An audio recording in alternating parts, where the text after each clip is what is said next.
ومن الليل فتهجد به نافلة لك عسى أن يبعثك ربك مقاما محمودا।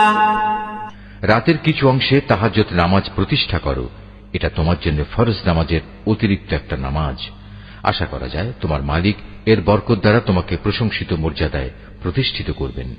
وقل رب أدخلني مدخل صدق وأخرجني مخرج صدق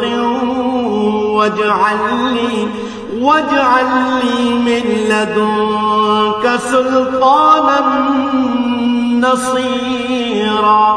তুমি বলো, হে আমার মালিক, যেখানেই আমাকে নিয়ে যাও না কেন তুমি আমাকে সত্যের সাথে নিয়ে যাও, এবং যেখান থেকেই আমাকে বের করো না কেন সত্যের সাথেই বের করো।